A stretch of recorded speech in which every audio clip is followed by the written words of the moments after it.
বৃন্দ, Martin Luther কলেজের বাংলা প্রথম পত্রের অনলাইন ক্লাসে তোমাদের স্বাগত।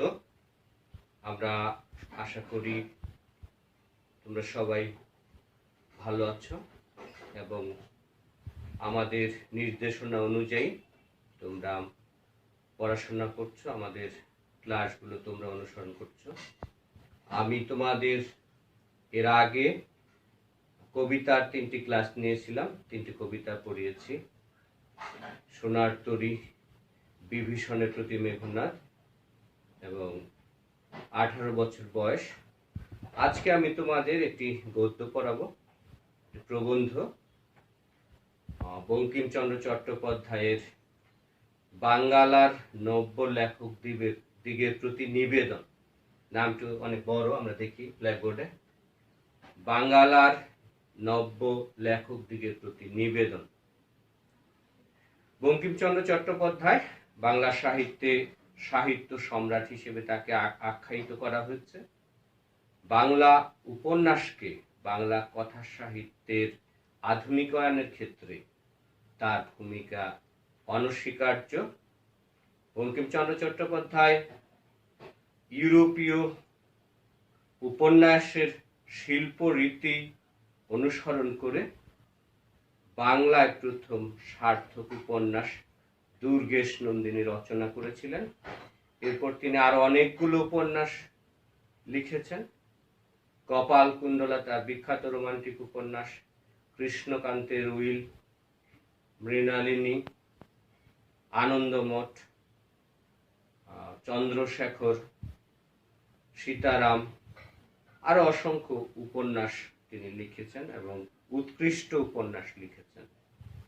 বঙ্কিমচন্দ্রের হাতেই বাংলা উপন্যাসের আধুনিকায়ন হয়েছে এবং সার্থক উপন্যাস বাংলায় বঙ্কিমচন্দ্র চট্টোপাধ্যায় লিখেছিলেন। এছাড়া তিনি আদর্শ প্রবন্ধ রচনারও পথিকৃৎ, অগ্রদূত।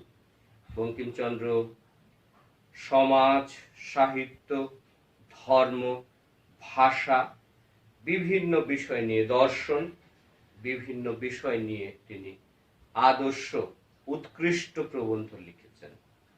তার প্রবন্ধগুলোর মধ্যে সাম্য, কমলাকান্তের দপ্তর, তারপর লোকরহস্য, বিজ্ঞান রহস্য, নানামাত্রিক আদর্শ উৎকৃষ্ট সব প্রবন্ধ তিনি লিখেছেন। এছাড়া বঙ্কিমচন্দ্র বাংলার রম্য রচনার পথিকৃৎ। তিনি তার কমলাকান্তের দপ্তর, বিখ্যাত ব্যঙ্গ রচনা, ব্যঙ্গাত্মক বা বিদ্রূপাত্মক রচনা, তিনি কিভাবে সমাজের অসঙ্গতি দূর করবার জন্য কখনো কখনো ব্যঙ্গ বিদ্রূপাত্মক রচনার আশ্রয় নিতে হয়, সেটা তিনি দেখিয়েছেন। তার আদর্শ ব্যঙ্গ বিদ্রূপাত্মক রচনা, স্যাটায়ার ধর্মী যেটাকে বলা হয় ইংরেজিতে, সেই বিদ্রূপাত্মক রচনা কমলাকান্তের দপ্তর, সেটির মধ্য দিয়ে তিনি তৎকালীন সমাজের বিচার ব্যবস্থার নানা যে অসঙ্গতি সেগুলো তিনি প্রকাশ করেছিলেন। তো বাংলার নব্য লেখক দিগের প্রতি নিবেদনে এই প্রবন্ধটির মধ্যে বঙ্কিমচন্দ্র চট্টোপাধ্যায় নতুন যারা লেখালেখি করবেন তাদের কিছু পরামর্শ দিয়েছেন, প্রেসক্রিপশন দিয়েছিলেন, কিভাবে লিখতে হবে, কিছু নিয়ম কানুন। তো সেই এই মৌলিক রচনাটা আকারে ছোট, কিন্তু এর যে আবেদন এটা একেবারে চিরায়ত বৈশ্বিক একটা আবেদন রয়েছে। অর্থাৎ বিশ্বের শুধুমাত্র বাংলা সাহিত্য নয়, অন্যান্য সাহিত্যের লেখক, কবি, সাহিত্যিকরাও তার এই পরামর্শগুলো যদি গ্রহণ করেন তাহলে অবশ্যই ইতিবাচক রচনা, মননশীল রচনা, মানুষের উপকার, কল্যাণ সাধিত হবে, সৌন্দর্য সৃষ্টি হবে, এরকম আদর্শ রচনা লেখা সম্ভব, ভালো লেখা সম্ভব, লেখালেখি করা সম্ভব। তো বঙ্কিমচন্দ্র কতগুলো কথা তিনি বলেছিলেন, পরামর্শ দিয়েছিলেন যে যশের জন্য লিখিবেন না। এটি সাধু ভাষায় লেখা প্রবন্ধ, যে লেখা কেউ লেখালেখি করবে আনন্দের জন্য, তার অনেক খ্যাতি হবে, অনেক সুনাম হবে, এরকম চিন্তা চেতনা থেকে যেন কেউ না লেখেন। অর্থাৎ তিনি কোনো উদ্দেশ্য নিয়ে লিখবেন না, লোভের বশবর্তী হয়ে লিখবেন না।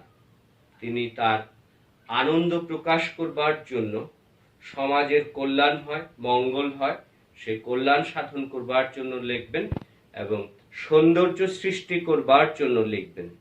তো লেখার প্রধান উদ্দেশ্য, লেখকদের উদ্দেশ্য কি হবে, আদর্শ কি হবে, এটি নিয়ে নানা সময়ে নানান বিতর্ক থাকলেও মোটা দাগে বলা যায় যে সাহিত্য হচ্ছে মানব জীবনের প্রতিফলন। যেহেতু সাহিত্য মানুষের জীবনের প্রতিফলন, সুতরাং সেটি যেন অবশ্যই মানুষের কল্যাণমুখী হয়, কল্যাণের জন্য কাজ করে, এরকম যেন হয় লেখালেখির মধ্য দিয়ে, সেটি তিনি বলবার চেষ্টা করেছেন। আবার কেউ কেউ মনে করেন যে সাহিত্য রচনা করা হবে সৌন্দর্য সৃষ্টি করবার জন্য, সাহিত্য নিরেট একেবারে মানুষের কল্যাণ সাধন করবে, উপকার করবে, সমাজের উপকার করবে, উন্নয়ন করবে। কেউ কেউ মনে করেন যে সেটি সাহিত্যের আদর্শ হওয়া উচিত না, উদ্দেশ্য হওয়া উচিত না। এগুলো নিয়ে নানামাত্রিক বিতর্ক রয়েছে। তবে মোটা দাগে বলা যায় যে হ্যাঁ, সাহিত্য বা লেখালেখি করা হবে সেটি প্রথমত সৌন্দর্য সৃষ্টির জন্য এবং সমাজের কল্যাণের জন্য, মানুষের কল্যাণের জন্য। এই কল্যাণমুখিতাকে বঙ্কিমচন্দ্র গুরুত্ব দেবার চেষ্টা করেছেন, জোর দেওয়ার চেষ্টা করেছেন, এবং তিনি বলবার চেষ্টা করেছেন যে লেখার মধ্য দিয়ে সমাজের উন্নয়ন অথবা কল্যাণ সাধনের পরিবর্তে সমাজ ক্ষতিগ্রস্ত হতে পারে, মানুষ ক্ষতিগ্রস্ত হতে পারে, মানুষের সমস্যার সৃষ্টি হতে পারে, সেই ধরনের লেখা বর্জন করতে হবে। তিনি একেবারে সুস্পষ্টভাবে বলেছেন যে উদ্দেশ্য প্রণোদিত ভাবে কাউকে হেয় করা, পরনিন্দা, পরচর্চার জন্য লেখালেখি করা যাবে না, এবং সাহিত্য হবে সত্য নির্ভর, ধর্ম নির্ভর। ধর্ম বলতে এখানে ন্যায়পরায়ণতা, ন্যায় নীতির বিষয়টিকে গুরুত্ব দেওয়া হয়েছে। অর্থাৎ সাহিত্য রচনা করা হবে যেন মিথ্যা তথ্য দিয়ে লেখালেখি করে সমাজের অনিষ্ট করা, মানুষের অনিষ্ট করা, ক্ষতি করা, এটি কোনোভাবেই করা যাবে না। আর তিনি আবার আরো কিছু পরামর্শ দিয়েছিলেন, বলেছিলেন যে কোনো লেখা সেটি লিখে সাথে সাথেই প্রকাশ না করা, এবং অন্তত 6 মাস 1 বছর রেখে দিয়ে তারপরে সেটি আবার পড়া, বেশি বেশি পড়ে যদি সেখানে কোনো ভুল ভ্রান্তি থাকে তাহলে সেটি সংশোধন করে নিতে হবে। এরপরে তিনি বলেছেন যে যার যে বিষয়ে অধিকার নাই তার সে বিষয়ে লেখালেখি করা সেটি অনুচিত, অকর্তব্য। অর্থাৎ যার যে বিষয়ে অধিকার নাই বলতে এখানে জ্ঞানের কথা বলা হয়েছে, দক্ষতার কথা বলা হয়েছে, পারঙ্গমতার কথা বলা হয়েছে। অর্থাৎ যার যে বিষয়ে কোনো রকম অভিজ্ঞতা নাই, দক্ষতা নাই, জ্ঞান নাই, প্রজ্ঞা নাই ওই বিষয়ে, তিনি যেন ওই বিষয়ে লেখালেখি না করেন। এটি তার এক অর্থে যে আয়ত্তের বাইরে, তার যেহেতু অভিজ্ঞতার বাইরে, সুতরাং সেইটা যদি তিনি করেন তবে সেটা কখনোই কোনো ভালো কিছু হবে না। এরপরে আরো কিছু কথা তিনি বলেছিলেন, আমরা একটু প্রাথমিক আলোচনা করে টেক্সট বই, পাঠ্য বই পড়ব। তো আরেকটা গুরুত্বপূর্ণ পরামর্শ তিনি দিয়েছিলেন লেখকদের, নবীন লেখকদের, যে বিদ্যা জাহির করার জন্য লিখিবেন না। আমাদের অনেকের মধ্যে, বিশেষ করে নতুন যারা লেখালেখি করে, তাদের মধ্যে এক ধরনের প্রবণতা কাজ করে, নেতিবাচক প্রবণতা কাজ করে, যে নিজেকে প্রকাশ করতে হবে, নিজের বিদ্যা প্রকাশ করতে হবে। কে কত জ্ঞানী আমরা, কে কতটা জানি, আমরা কে কতটা অভিজ্ঞ, কে কতটা দক্ষতা আছে, কার কত বেশি অভিজ্ঞতা আছে, দক্ষতা আছে, সেটা প্রমাণ করবার একটা জোর প্রচেষ্টা চালানো হয়। তো এখানেও বঙ্কিমচন্দ্র ভীষণ আপত্তি জানিয়েছেন।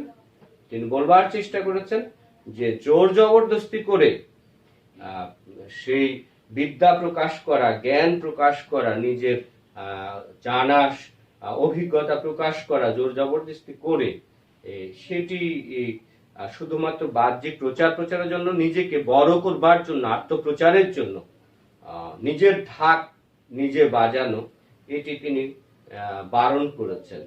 তিনি বলবার চেষ্টা করেছেন যে বিদ্যা থাকিলে সেটি আপনা আপনি অনায়াসেই প্রকাশ পাইবে।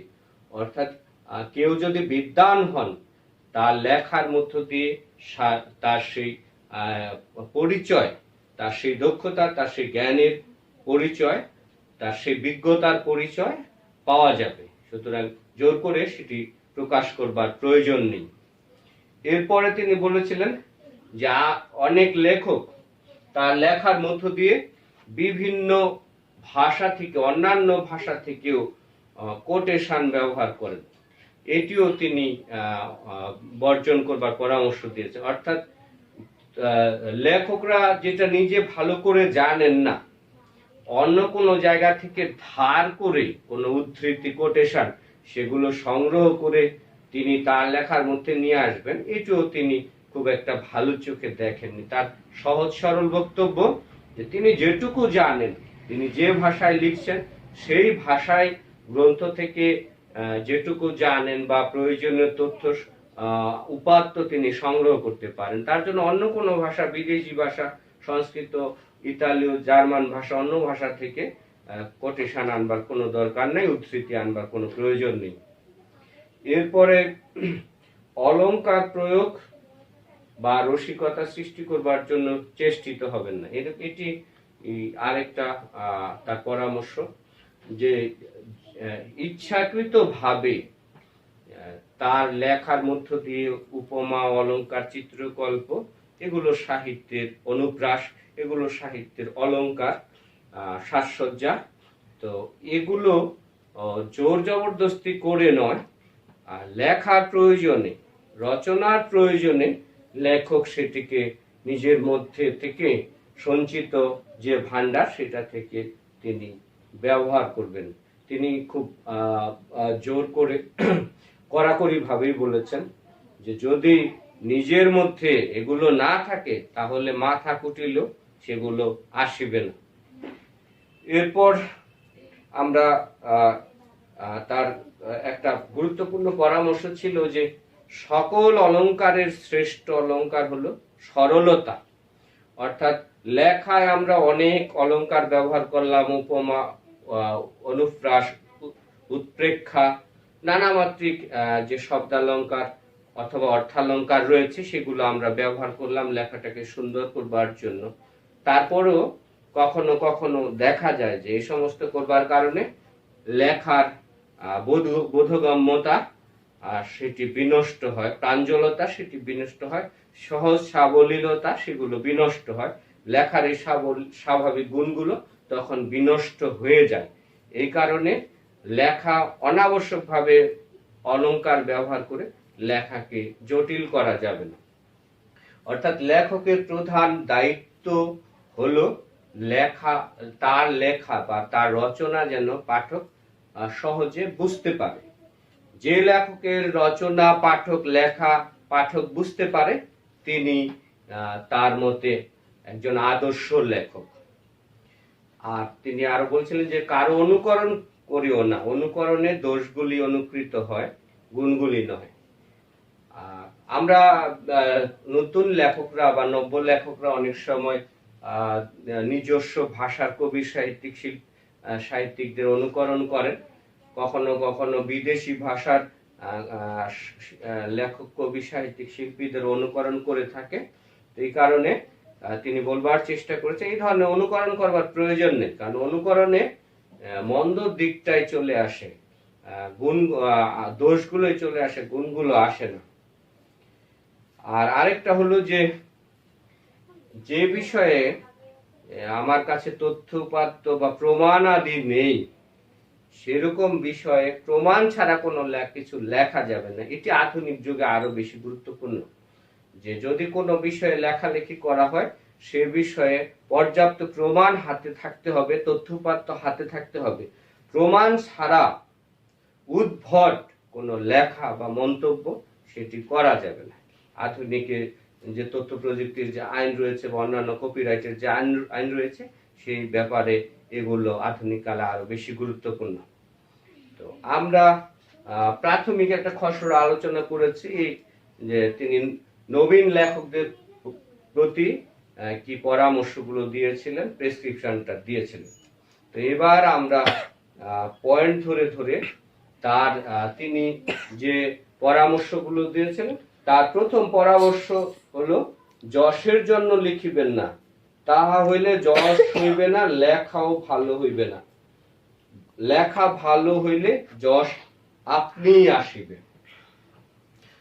এটি খুবই গুরুত্বপূর্ণ যে আমি অনেক বড় খ্যাতিমান লেখক হব, আমার অনেক নাম হবে, খ্যাতি হবে, সুনাম হবে, লোকে আমাকে চিনবে, জানবে, আমি অটোগ্রাফ দিব, এরকম যদি মানসিকতা হয়, আত্মপ্রচারের মানসিকতা হয়, তাহলে লেখালেখি করে সফল হওয়ার সম্ভাবনা খুবই কম। এজন্য তিনি বলবার চেষ্টা করেছেন যে হ্যাঁ, যদি লেখা ভালো হয়, উৎকৃষ্ট হয়, তাহলে যশ বা খ্যাতি বা সুনাম তা অনায়াসেই আসবে। এর জন্য আত্মপ্রচারের অনেক বেশি ঢাকঢোল পিটানোর কোনো প্রয়োজন নেই। টাকার জন্য লিখিবেন না। ইউরোপে এখন অনেক লোক টাকার জন্যই লেখে এবং টাকাও পায়, লেখাও ভালো হয়, কিন্তু আমাদের এখনো সেদিন আসে নাই। এখন অর্থের উদ্দেশ্যে লিখিতে গেলে লোকরঞ্জন প্রবৃত্তি প্রবল হইয়া পড়ে। এখন আমাদিগের দেশের সাধারণ পাঠকের রুচি ও শিক্ষা বিবেচনা করিয়া লোকরঞ্জন করিতে গেলে রচনা বিকৃত ও অনিষ্টকর হইয়া ওঠে। তো আরেকটা খুবই গুরুত্বপূর্ণ বিষয় যে টাকার জন্য লিখবেন না, অর্থ উপার্জনের জন্য লিখবেন না। এটি ইউরোপ আমেরিকায় হয়, উন্নত বিশ্বে হয়, যে লেখকেরা সম্মানের বিনিময়ে তারা লেখালেখি করেন, বিভিন্ন পত্র পত্রিকায়, বিভিন্ন জার্নালে তারা লেখালেখি করেন, তার বিনিময়ে তারা অর্থ উপার্জন করেন। কিন্তু বঙ্কিমচন্দ্র যে সময়টার কথা বলেছেন, তখন ভারতবর্ষে যারা লেখক, বাংলা সাহিত্যে যারা লেখক ছিলেন, তারা একেবারে প্রথম পর্যায়ে, সূচনা পর্যায়ের লেখালেখি শুরু করেছিলেন। এই কারণে তাদের মধ্যে সেই দক্ষতা, সেই পারঙ্গমতা, তখনও সেই অভিজ্ঞতা, সেগুলো সম্পর্কে তাদের পর্যাপ্ত জ্ঞান, অভিজ্ঞতা, দক্ষতা যেহেতু ছিল না, সুতরাং সেই সময়ে অর্থের জন্য লেখা, অর্থের লোভের বশবর্তী হয়ে লিখতে গেলে অথবা পাঠকের মনোরঞ্জন করতে গেলে, সাধারণ পাঠককে খুশি করতে গেলে, তবে সেটি উৎকৃষ্ট সাহিত্য হবার সম্ভাবনা কম। কেননা সেই সময় শিক্ষা দীক্ষা অন্যান্য বিষয়ে আমাদের এই ভারতবর্ষের যে পাঠক ছিলেন, তারা এত উঁচু পর্যায়ে, উঁচু মানের পাঠক সেই সময় ছিলেন না। সুতরাং বাস্তবতা নিরিখেই বঙ্কিমচন্দ্র সমাজকে পর্যবেক্ষণ করেছিলেন, আর সেই আলোকেই তিনি বলবার চেষ্টা করেছেন যে এখন ওই সময়ে যদি মানুষ অর্থের বিনিময়ে লেখে বা পাঠকের খেয়াল খুশি পছন্দ অনুযায়ী লিখতে যায়, তাহলে উৎকৃষ্ট মানের সাহিত্য সৃষ্টির সম্ভাবনাটা খুবই কম। তার 3 নম্বর যে পরামর্শ, যে যদি এমন বুঝিতে পারেন যে লিখিয়া দেশের বা মনুষ্য জাতির মঙ্গল সাধন করিতে পারেন অথবা সৌন্দর্য সৃষ্টি করিতে পারেন, তবে অবশ্যই লিখিবেন। আমরা আগে বলেছি যে লেখার শিল্পীর বা কবি সাহিত্যিকদের কি উদ্দেশ্যে, আদর্শ কি হবে, তার কেন লিখবেন, এটি একটা চিরন্তন প্রশ্ন। যে এখন একজন লেখক বা একজন কবি, সাহিত্যিক, শিল্পী কেন তিনি লিখবেন, এটি নিয়ে নানা জায়গায় নানা মাত্রিক তর্ক বিতর্ক আছে, মতভেদ আছে। কিন্তু বঙ্কিমচন্দ্র মোটা দাগে তিনি বলবার চেষ্টা করেছেন যে যদি বুঝতে পারেন যে আপনার লেখার মধ্য দিয়ে, আপনার লেখনের মধ্য দিয়ে, রচনার মধ্য দিয়ে সমাজের কল্যাণ সাধিত হবে অথবা সৌন্দর্য সৃষ্টি করা হবে, তাহলে আপনি লিখবেন। এটি খুবই সাহিত্যের মৌলিক মোটা দাগের যে উদ্দেশ্য, সেটি এখানে গুরুত্বপূর্ণ। যে হ্যাঁ, আমি আগে বলেছি সাহিত্য যেহেতু মানুষের জীবনের প্রতিফলন, জীবনের প্রতিচ্ছবি, সুতরাং সেটি অবশ্যই মানব কল্যাণকে সামনে রেখেই হতে হবে। পাশাপাশি অনেক সৌন্দর্য পিপাসু রোমান্টিক লেখক যারা, কবি যারা, তারা বলবার চেষ্টা করেছেন যে শুধুমাত্র সমাজের কল্যাণ করা সাহিত্যের উদ্দেশ্য নয়, সাহিত্যের অন্যতম প্রধান উদ্দেশ্য হলো সৌন্দর্য সৃষ্টি করা, আনন্দ সৃষ্টি করা। এই প্রসঙ্গে কবি রবীন্দ্রনাথ ঠাকুর বলেছিলেন যে অন্তর হতে আহরি বচন, আনন্দলোক করি বিরোচন, সংসার ধুলি জালে। অর্থাৎ সাহিত্যের প্রধান উদ্দেশ্য হলো যে নিজের অন্তরের থেকে যে অনুভূতি তৈরি হয়, সৃষ্টি হয়, সেই অনুভূতিটাকে ছড়িয়ে দেওয়া, এমনভাবে ছড়িয়ে দেওয়া, এমন শৈল্পিকভাবে উপস্থাপন করা যেটার মধ্য দিয়ে পাঠক পড়ে রস আস্বাদন করতে পারে, তারা আনন্দিত হয়। সুতরাং এটি তার 3 নম্বর পরামর্শ ছিল। যারা অন্য উদ্দেশ্যে লেখেন তাহাদিগকে যাত্রাওয়ালা প্রভৃতি নিজ ব্যবসায়ী দিগের সঙ্গে গণ্য করা যাইতে পারে। তবে এরকম সেই সমাজের কল্যাণ, সমাজের মঙ্গল সাধন অথবা সৌন্দর্য সৃষ্টি এরকম উদ্দেশ্য ছাড়া যদি কেউ লেখালেখি করেন, অন্য কোনো উদ্দেশ্যে লেখালেখি করেন, তাহলে তাদেরকে যাত্রাওয়ালাদের সাথে তুলনা করা বা অন্য যারা পণ্য ব্যবসা করেন তাদের সাথে তুলনা করবার কথা বলেছেন। অর্থাৎ যাত্রাওয়ালারা যেটি করে যে দর্শকদের বিনোদনের জন্য, দর্শকদের খুশি করার জন্য তারা, দর্শকরা যেটা পছন্দ করে সেই ধরনের পরিবেশনা তারা উপস্থাপন করে থাকেন। অর্থাৎ তাদের নিজস্বতা অনেক ক্ষেত্রে ক্ষুণ্ণ করে তারা দর্শকদের মনোরঞ্জনটাকে, দর্শকদের খুশি করবার বিষয়টিকে তারা মাথায় রেখে তারা কাজ করেন। বঙ্কিমচন্দ্র নতুন লেখকদের 4 নম্বর যে পরামর্শটা দিয়েছিলেন, যাহা লিখিবেন তাহা হঠাৎ ছাপাইবেন না, কিছুকাল ফেলিয়া রাখিবেন, কিছুকাল পরে উহা সংশোধন করিবেন, তাহা হইলে দেখিবেন প্রবন্ধে অনেক দোষ আছে। কাব্য, নাটক, উপন্যাস 2-1 বৎসর ফেলিয়া রাখিয়া তারপর সংশোধন করিলে বিশেষ উৎকর্ষ লাভ করে। যাহারা সাময়িক সাহিত্যের কার্যে ব্রতী তাহাদের পক্ষে এই নিয়ম রক্ষাটি ঘটিয়া ওঠে না। এই জন্য সাময়িক সাহিত্য লেখকের পক্ষে অবনতিকর। অর্থাৎ আরো গুরুত্বপূর্ণ একটা পরামর্শ, এটি সবার জন্য, নতুন লেখক না, সবার জন্য, বিশেষ করে অভিজ্ঞতা হবার আগে, যে যা লেখা হবে তা একেবারে সাথে সাথেই না প্রকাশ করে, না ছাপিয়ে সেটি কিছুকাল নিজের কাছে রেখে দেওয়া এবং তারপরে সেটি আবার পুনরায় পড়া এবং সেটার মধ্যে বারবার পড়া। সেটার মধ্যে যদি কোনো ভুল ভ্রান্তি থাকে, কোনো দোষ ত্রুটি থাকে, সেটি সংশোধন করে পরে প্রকাশ করলে সেটি খুব ভালো হয় এবং লেখাটির গুণ এবং মানের দিক থেকে শিল্পের বিচারে সেটি সমৃদ্ধ হয়ে ওঠে।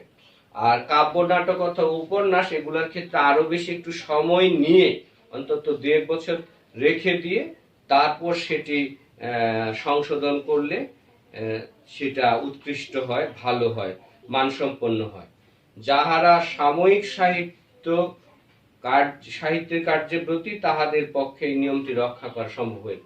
আবার কোন লেখক আছেন যারা সাময়িক প্রয়োজন মেটাবার জন্য লেখালেখি করেন।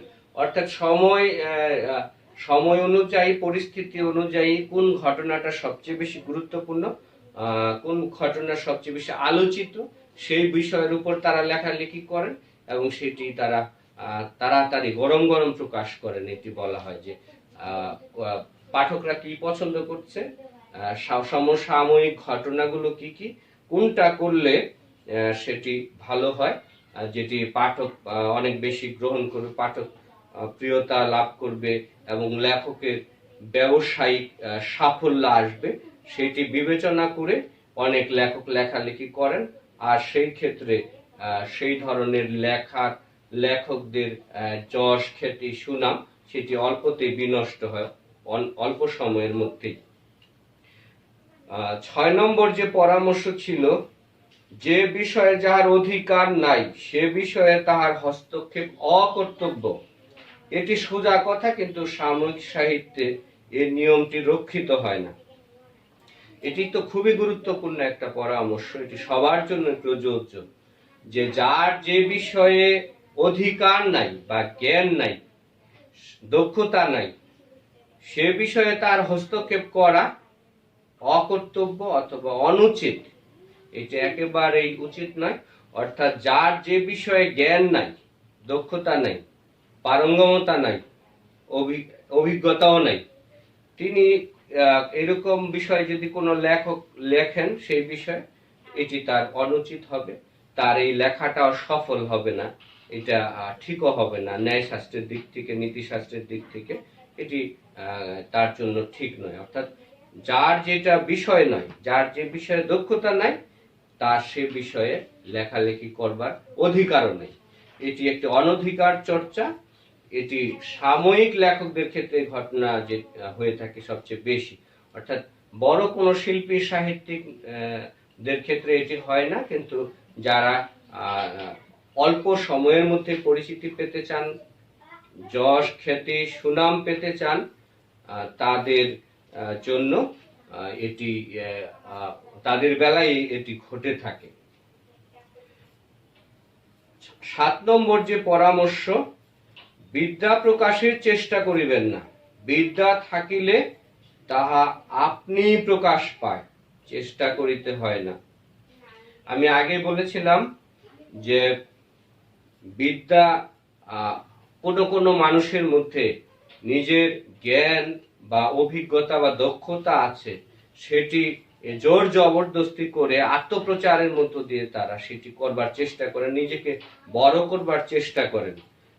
কিন্তু বঙ্কিমচন্দ্র এটিকে খুবই নেতিবাচক দৃষ্টিতে দেখেছেন, তিনি এটি পছন্দ করেননি।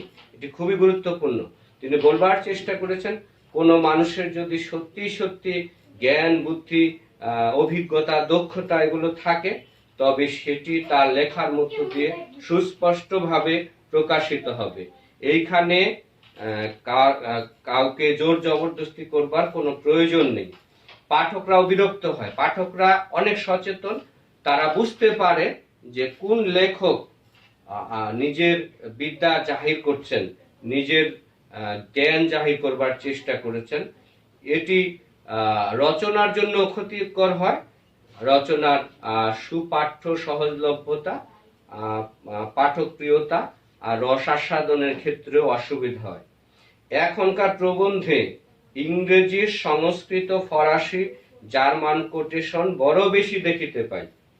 যে ভাষা আপনি জানেন না, পরের গ্রন্থের সাহায্যে সে ভাষা হইতে কদাচ উদ্ধৃত করিবেন না। তো তিনি সেই সময় যারা লেখালেখি করেছিলেন, তাদের প্রবন্ধ লিখেছিলেন, বিশেষ করে তাদের প্রবন্ধ পাঠ করে তিনি যেটি দেখেছিলেন যে অনেক লেখকদের মধ্যে এই ধরনের প্রবণতা কাজ করে, যে অন্য ভাষার তিনি লিখছেন বাংলায়, কিন্তু তার সেই বাংলা রচনার মধ্যে, প্রবন্ধের মধ্যে তিনি আবার ইংরেজি ভাষার কোটেশন নিয়ে আসছেন, সংস্কৃত ভাষার কোটেশন নিয়ে আসছেন, জার্মান ভাষার কোটেশন নিয়ে আসছেন বা উদ্ধৃতি নিয়ে আসছেন। সুতরাং এটিও তার দৃষ্টিতে ভালো কোনো বিষয় নয়, ইতিবাচক কোনো বিষয় নয়। অর্থাৎ আপনি যে ভাষায় লিখছেন, যে ভাষার সাহিত্যিক আপনি, কবি, লেখক, আপনি সেই ভাষাই ব্যবহার করেন, সেই ভাষার উদ্ধৃতি ব্যবহার করেন, কিন্তু অন্য কোনো ভাষার আপনি যে ভাষা নিজে জানেন না যেটি সেখান থেকে অন্যের লেখা থেকে ধার করে উদ্ধৃতি নিয়ে আসার কোনো মানে হয় না। 8 নম্বর যে পরামর্শটি ছিল, অলংকার প্রয়োগ বা রসিকতার জন্য চেষ্টিত হইবেন না। আমি আগে বলেছি যে কোন রচনার মধ্যে উপমা, অলংকার, অনুপ্রাস, উৎপ্রেক্ষা, চিত্রকল্প, রূপক, নানা সাহিত্যের নানা যে অলংকারগুলো সাহিত্যকে সমৃদ্ধ করবার জন্য, লেখাকে সমৃদ্ধ করবার জন্য এই শব্দালঙ্কার এবং অর্থালঙ্কারের ব্যবহার সাহিত্যের মধ্যে রয়েছে। তবে হ্যাঁ, এটি অনেক লেখক আছেন যে আবার অনেক বেশি সচেতন ভাবে, অপ্রয়োজনীয় ভাবে অলংকার, শব্দালঙ্কার এবং অর্থালঙ্কার ব্যবহার করতে গিয়ে লেখাকে, রচনাকে অনেক বেশি দুর্বোধ্য করে তোলেন। তখন পাঠকের তার অর্থ উদ্ধার করা, রস আস্বাদন করা অনেক বেশি কঠিন হয়ে পড়ে।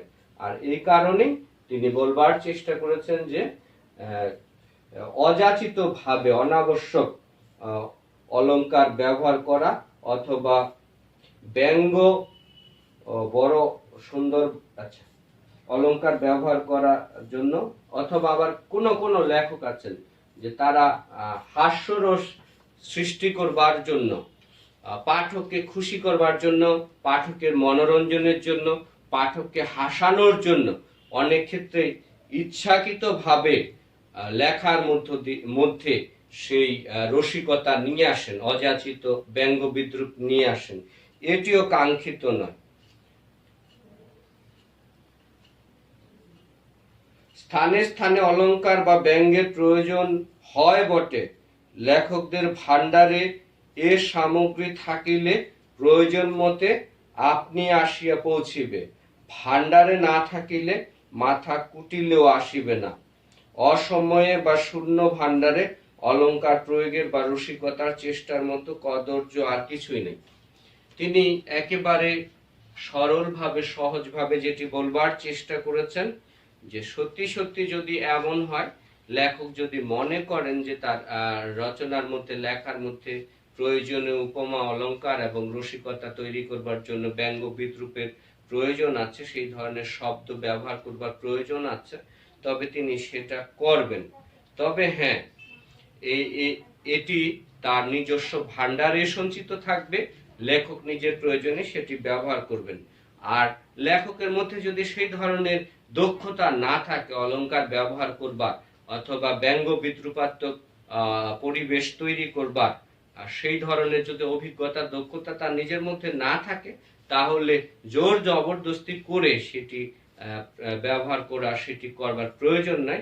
এতে করে দেখা যাবে যে লেখার গুণ বিনষ্ট হবে, লেখার সরলতা, সাবলীলতা, বোধগম্যতা এগুলো বিনষ্ট হবে।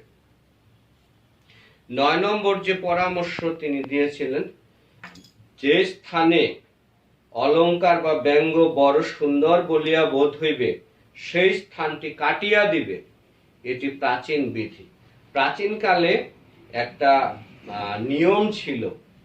নিয়মটা এরকম যে কোন লেখার মধ্যে বা রচনার মধ্যে যেই জায়গায় অলংকার বা ব্যঙ্গ অনেক বেশি সুন্দর মনে হবে, সেই জায়গাটাকে কেটে দিতে হবে। এটি বঙ্কিমচন্দ্র গ্রহণ করেন নাই। এটি তার বিবেচনায় মনে হয়েছে যে এই বিষয়টা ঠিক নয়। সুতরাং যেই জায়গায় অলংকার ব্যবহার করলে সবচেয়ে বেশি সুন্দর হবে, অথবা ব্যঙ্গ বিদ্রুপ বা রসিকতা করলে সবচেয়ে বেশি রচনাটা সুন্দর হবে, সেই জায়গাটা কেটে দেওয়ার কথা আগে বলা হয়েছিল, আগের সময় প্রাচীনকালের সাহিত্য, কিন্তু এটা তিনি মানেননি।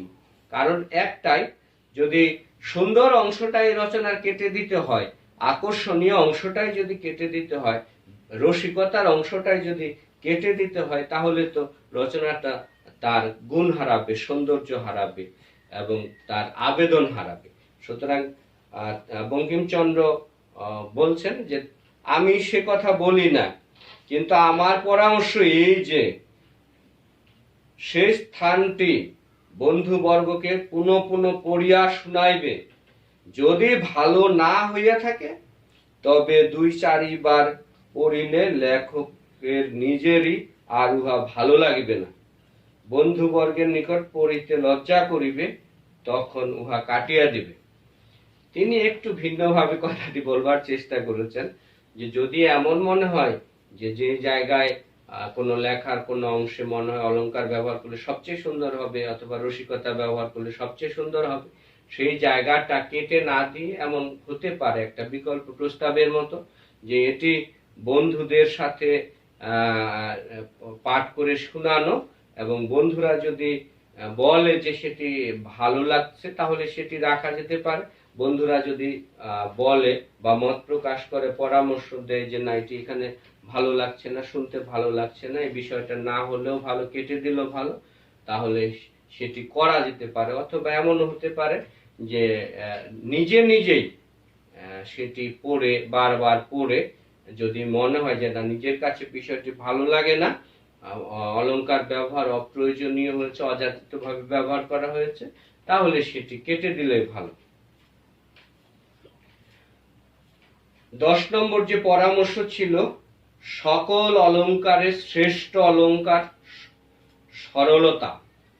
এটি চিরকালীন সাহিত্যের একটি বলা যেতে পারে যে একটি নিয়ম বা সবচেয়ে সহজ এবং সবচেয়ে গুরুত্বপূর্ণ একটি বিষয়, পরামর্শ এটি, যে সরলতার চেয়ে বড় অলংকার আর কিছু নাই। অর্থাৎ যে লেখক, যিনি খুব সহজ ভাষা ব্যবহার করেও পাঠককে বুঝাতে পারেন, সক্ষম হন, তার লেখার তার মনের কথাগুলো বা তার লেখনীর বা রচনার কথাগুলো, তিনি যেটা বলতে চেয়েছেন সেগুলো যদি তিনি প্রকাশ করতে পারেন, খুব সহজ সরল ভাষায় সাবলীল ভাবে সেটি প্রকাশ করতে পারেন, তাহলে এর চেয়ে ভালো গুণ আর কিছু নেই। এই সরলতা গুণকে বঙ্কিম শ্রেষ্ঠ গুণ বলবার চেষ্টা করেছেন, যে যিনি ভালো লেখক, উৎকৃষ্ট লেখক, আদর্শ লেখক, উঁচু মানের লেখক,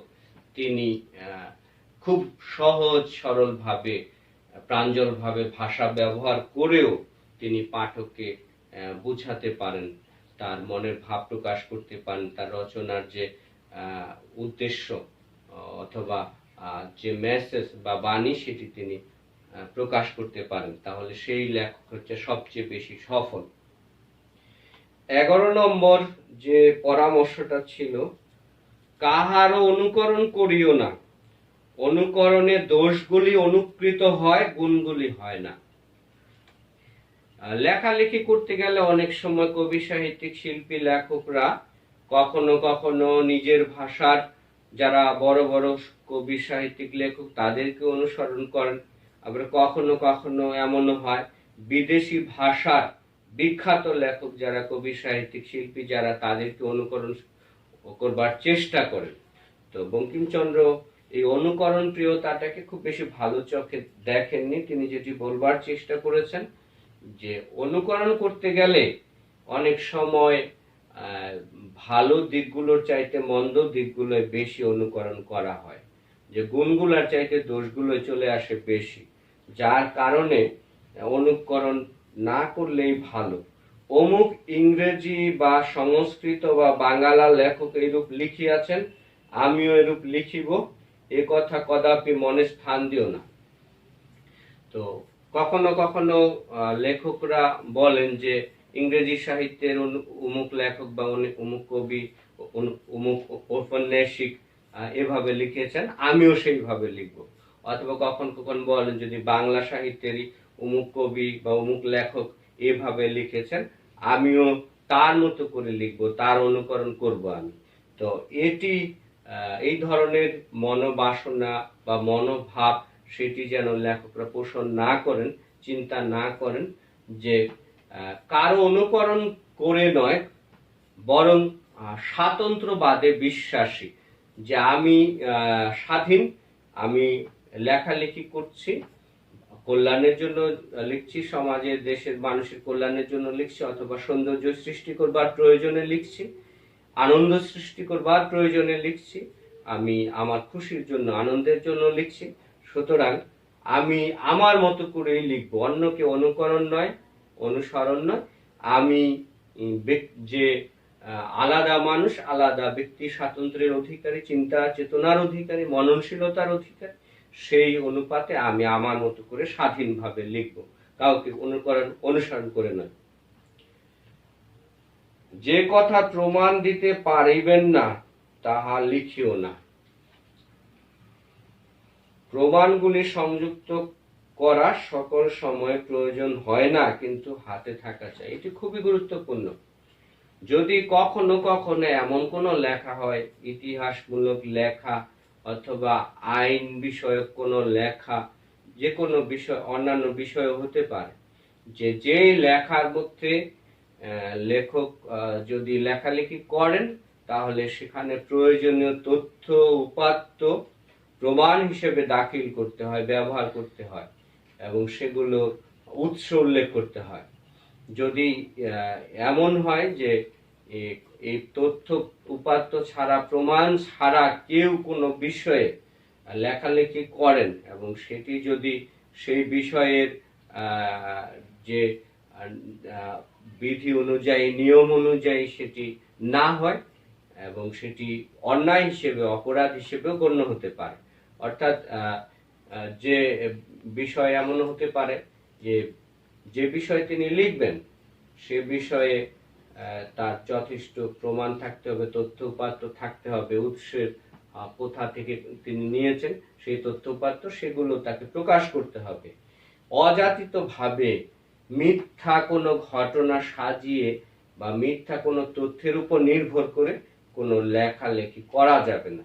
আধুনিক বিশ্বে এটি খুবই গুরুত্বপূর্ণ যে তথ্য প্রযুক্তি যে আইন রয়েছে পৃথিবীর বিভিন্ন দেশে, যে কোনো মানুষ যদি অকাট্য তথ্য প্রমাণ ছাড়া কোনো বিষয়ে লেখালেখি করে, উদ্ভট তথ্য দেওয়ার, মিথ্যা তথ্য প্রদান করে, তাহলে তাদেরকে সেই তথ্য প্রযুক্তির আইন অনুযায়ী তাদের শাস্তির ব্যবস্থা করা হয়। আবার কেউ কেউ যদি তথ্য চুরি করে, গোপন করে, অন্য জায়গা থেকে নিয়ে সেটি স্বীকার না করে, তা হলো কপিরাইট আইনে তাদেরকে আইনের আওতায় আনা যায়। সুতরাং এটি খুবই গুরুত্বপূর্ণ একটি পরামর্শ। বাংলা সাহিত্য বাঙালার ভরসা, এই নিয়মগুলি বাঙালার লেখকদিগের দ্বারা রক্ষিত হইলে বাংলা সাহিত্যের উন্নতি বেগে হইতে থাকিবে। তো বাংলা সাহিত্য বাংলার ভরসা, বাংলার মানুষের ভরসা। অর্থাৎ ভারতবর্ষের মানুষ বা বাংলার মানুষ যারা, তাদের বাংলা ভাষাভাষীর মানুষ যারা, তাদের ভরসা বা অবলম্বন একটি, সেটি হলো বাংলা সাহিত্য। বাংলা ভাষা এবং বাংলা সাহিত্য খুবই গুরুত্বপূর্ণ। সুতরাং এই বাংলা ভাষাকে সমৃদ্ধ করবার যে দায় দায়িত্ব, এই বাংলা ভাষাকে মাধুর্যমণ্ডিত করবার যে দায় দায়িত্ব, এই বাংলা ভাষাকে সুন্দর, আরো বেশি পাঠক প্রিয়তা করবার যে দায় দায়িত্ব, পাঠকের রসাস্বাদনের যে দায় দায়িত্ব, সেটি লেখকদের উপর বর্তায়। সুতরাং লেখকরা যদি, বিশেষ করে নতুন লেখকরা যদি বঙ্কিমচন্দ্রের এই 13টা যে পরামর্শ তিনি দিয়েছেন, সেই পরামর্শ যদি মেনে চলেন, তাহলে অবশ্যই সত্যি আদর্শ লেখা, আদর্শ উৎকৃষ্ট লেখা পাঠককে উপহার দেওয়া সম্ভব হবে এবং এই লেখনীর মধ্য দিয়ে সমাজের কল্যাণ, দেশের কল্যাণ, জাতির কল্যাণ এবং একদিকে যেরকম কল্যাণ সাধিত হবে, অপর দিকে তেমনি সৌন্দর্য সৃষ্টি হবে। তো সুতরাং এই নিয়মগুলি, পরামর্শগুলো মেনেই নব্য লেখকরা, নতুন লেখকরা, লেখালেখির জগতে যারা নতুন আসবেন, তারা এই নিয়মগুলো অবশ্যই মেনে চলবেন এবং দেশের উন্নয়নে, ভাষার উন্নয়নে, সাহিত্যের উন্নয়নে তারা কাজ করবেন, এই প্রত্যয় বঙ্কিমচন্দ্র চট্টোপাধ্যায় ব্যক্ত করেছেন। তো এই প্রবন্ধটির আলোচনা অত্যন্ত গুরুত্বপূর্ণ এবং তথ্যগুলো, পরামর্শগুলো যে কোনো লেখকের জন্যই, বিশেষ করে নতুন লেখকদের জন্য পাথেয় হয়ে থাকবে এই পরামর্শগুলো।